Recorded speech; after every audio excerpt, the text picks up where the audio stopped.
नमस्कार, जय माँ काली, हर हर महादेव। सभी माँ माई के लाडले प्यारे बच्चों को कैसे हो सभी। उम्मीद है सभी अच्छे होंगे, खुश होंगे और स्वस्थ होंगे। आज के वीडियो में हम आपको बताने वाले हैं कि आपकी जो पूजा पाठ आप कर रहे हैं, आप जो भक्ति कर रहे हैं, वो आपके इष्ट तक पहुंच रही है या नहीं पहुंच रही। क्या आपकी पूजा पाठ स्वीकार हो रही है या आपकी जो पूजा पाठ है वो कोई नेगेटिविटी ऑब्जर्व कर रही है। तो उसी के बारे में हम यहाँ पर आपको संपूर्ण जानकारी देने वाले हैं। तो वीडियो को अंत तक पूरा देखिएगा, इसके बिल्कुल भी मत करिएगा ताकि कोई भी महत्वपूर्ण पॉइंट आपसे छूट ना पाए। साथ ही अगर चैनल को अभी तक सब्सक्राइब नहीं किया है तो चैनल को सब्सक्राइब कर लीजिए, बेल आइकन को ऑन कर दीजिए ताकि आने वाले हर लाइव और वीडियो का नोटिफिकेशन पहुंच सके। उससे पहले यहाँ पर मैं आपको एक जानकारी दे देती हूँ कि अधिकतर बच्चे पूछते हैं दीदी कमेंट में अपना नंबर दीजिए। नंबर तो मुझसे कॉन्टैक्ट का नंबर ये पड़ा हुआ है, नंबर पर आपकी सेवा भी जमा है। तो आप अपना शुल्क जमा करके मुझसे पर्सनल वीडियो कॉल के माध्यम से अपनी समस्याओं का हल प्राप्त कर सकते हैं। तो शुरू करते हैं वीडियो। देखिए, जब भी हम कोई पूजा पाठ करते हैं, नॉर्मली हम जोत बत्ती भी कर रहे हैं या कोई हम मंत्र जाप कर रहे हैं, तो वो हमारे इष्ट तक पहुंच रहा है या नहीं पहुंच रहा है कैसे जानेंगे। जब हम कोई दीपक जलाते हैं, हम अपने मंदिर में कोई दिया जलाया, तो आप देखते हैं दिया जलाते ही कुछ ही देर में वहाँ एक फूल की आकृति बन जाती है। किसी के में एक पंखुड़ी बनती है, किसी के में दो पंखुड़ी बनती है, किसी में एक वृक्ष टाइप का फूल बन जाता है, या कोई डमरू या फिर कोई गदा या फिर स्वयं किसी देवी देवता की आकृति उसमें बन जाती है। तो सबसे पहला संकेत तो आपको यहीं पर प्राप्त हो जाता है कि जो आपने पूजा भक्ति शुरू की है वो स्वीकार हो रही है। क्योंकि मैंने पहले भी एक वीडियो में बताया हुआ है कि दीपक में जो फूल बनता है उसका हमें क्या करना चाहिए और वो फूल हमें किस चीज़ को दर्शाता है। तो अगर आपने वो वीडियो नहीं देखा है तो उसको देखिएगा कि दीपक के फूल को हमें किस चीज़ में इस्तेमाल करना चाहिए। वो दीपक का फूल भी हमारे लिए बहुत ही महत्वपूर्ण एक ऐसा आशीर्वाद होता है जिससे हम अपने आप चल रही नेगेटिविटी को अपने आप से दूर कर सकते हैं। दीपक के फूल से भी आप नेगेटिविटी को दूर कर सकते हैं। दूसरा, वो संकेत मिल रहा है कि आपकी पूजा पाठ वहाँ स्वीकार हो रही है, आपके इष्ट वहाँ विराजमान है। अगला, जब हम पूजा पाठ करते हैं, मंत्र जाप करते हैं, तो हमें अपने शरीर में एक अजीब सी हलचल महसूस होने लगती है, मीठी मीठी झंझनाहट सी आने लगती है। हम वहाँ बैठते हैं तो हमें अपने मन के विचारों में पॉजिटिव थॉट्स आने लगते हैं। कई अनेकों प्रकार के पॉजिटिव थॉट्स आते हैं जो कि हमारे देवी देवताओं की तरफ से हमें प्राप्त होते हैं, लेकिन हम उसे इग्नोर कर देते हैं। हम सोचते हैं हमारे मन का भ्रम है, लेकिन ऐसा नहीं होता। वो हमारे इष्ट की तरफ से हमें संकेत होते हैं, वो हमारे अनुभव होते हैं। कई प्रकार के अनुभव होते हैं लोगों को, लेकिन हम उनको महसूस नहीं कर पाते।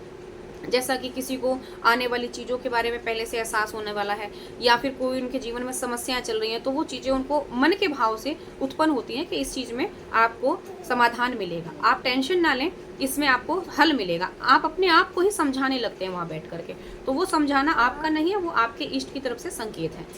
अगला, जब हम कोई पूजा पाठ करते हैं, हमारे बार बार रोंगटे खड़े होते हैं, एक कपकपी सी आती है, अजीब सी ठंड सी चढ़ती है और तुरंत ही नीचे उतरती है। रोंगटे खड़े होते हैं, लगातार निरंतर उबासियाँ आती हैं, लंबी लंबी उबासियाँ आती हैं, आंखों से आंसू भी आने लगते हैं।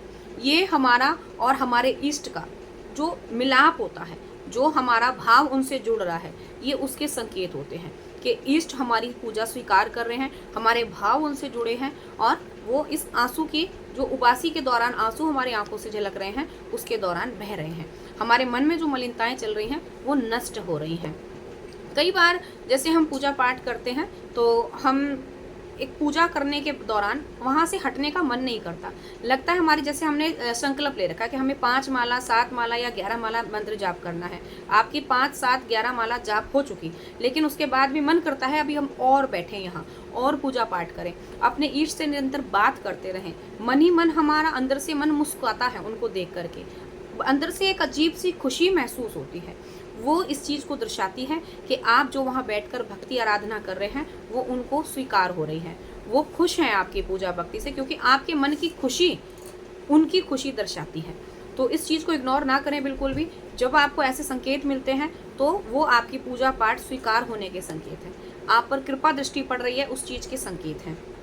अगला, जब हम पूजा पाठ करते हैं, हमारे पूजा का समय होने से पहले, मानकर चलिए कोई व्यक्ति 7 बजे निरंतर पूजा करता है, लेकिन जहाँ 6 बजे, 6:30 बजे तभी से उसको लगन लग जाती है, मुझे पूजा करनी है, मुझे पूजा करनी है, मुझे भक्ति में बैठना है, मुझे माँ की जोत बत्ती करनी है, मुझे मंत्र जाप करना है।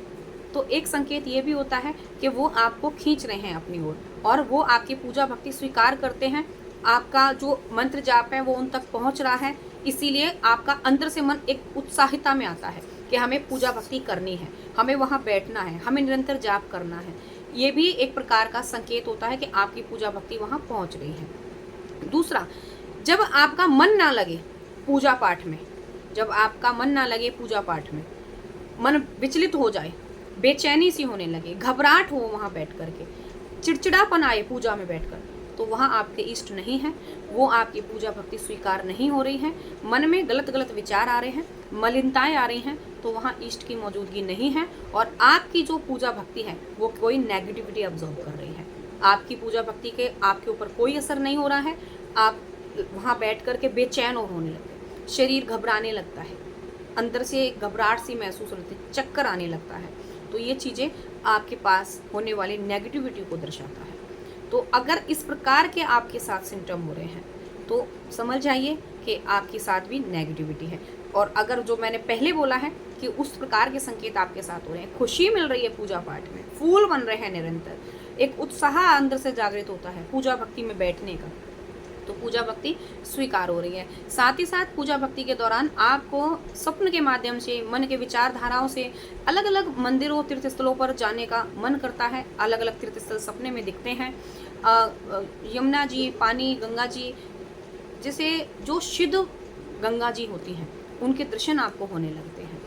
आपको तीर्थ स्थलों से जुड़े हुए, देवी देवताओं से जुड़े हुए चीज़ें दिखाई देने लगती है। किसी को कटार दिखता है, किसी को डमरू दिखता है, किसी को त्रिशूल दिखता है, किसी को शेर दिखता है, किसी को माँ कालका का स्वरूप ही दिखता है।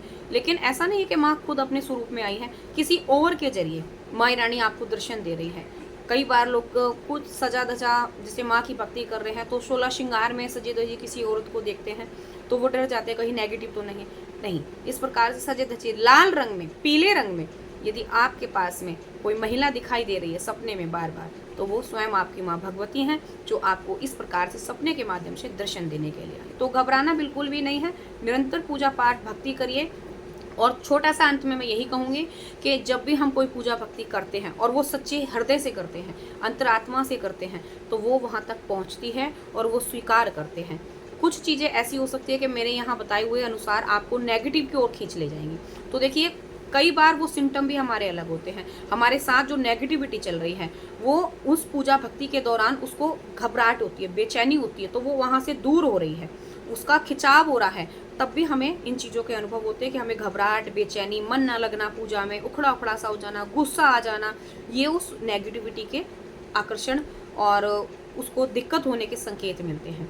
तो उस चीज़ से भी घबराइए नहीं कि हमारी पूजा भक्ति नहीं स्वीकार हो रही है, उसमें भी आपकी पूजा भक्ति स्वीकार हो रही है, तभी तो उस चीज़ को घबराहट हो रही है, उस नेगेटिविटी को परेशानी हो रही है, तभी वो आपको वहाँ से मन हटा रहा है, पूजा पाठ नहीं करने दे रहा, मन स्थिर नहीं रहना। आपको उस समय लगन लगा करके पूजा और करनी चाहिए, क्योंकि वही एकमात्र रास्ता ऐसा है जो स्वयं से आप अपनी पूजा भक्ति के दौरान अपनी साथ चल रही नेगेटिविटी को, तंत्र मंत्र को दूर कर सकते हैं। तंत्र मंत्र को दूर करने का सबसे अच्छा तरीका है कि आप अपने आप को स्ट्रॉन्ग रखिए, आप अपने ओहरे को मजबूत बनाइए, जो कि पूजा भक्ति के दौरान ही होता है, तभी ये नेगेटिविटी हमसे दूर भागती है। अगर ओहरा कमजोर है तो कोई भी नेगेटिविटी, कोई भी तंत्र मंत्र आपके ऊपर आसानी से असर कर जाएगा। ओहरा मजबूत है तो कैसा भी कोई भी मजबूत तंत्र क्यों ना भेज दिया जाए, वो आपके ऊपर असर नहीं करेगा। तो उम्मीद है आप लोगों को जानकारी पसंद आई होगी। तो वीडियो को लाइक कर दीजिए, शेयर कर दीजिए, ताकि और भी बच्चों के पास ये वीडियो पहुंच सके और जानकारी प्राप्त हो सके। तो मिलते हैं ऐसे ही और नेक्स्ट वीडियो में आप लोगों के साथ और अधिक जानकारियों के साथ। तब तक के लिए सभी को जय माई की, हर हर महादेव।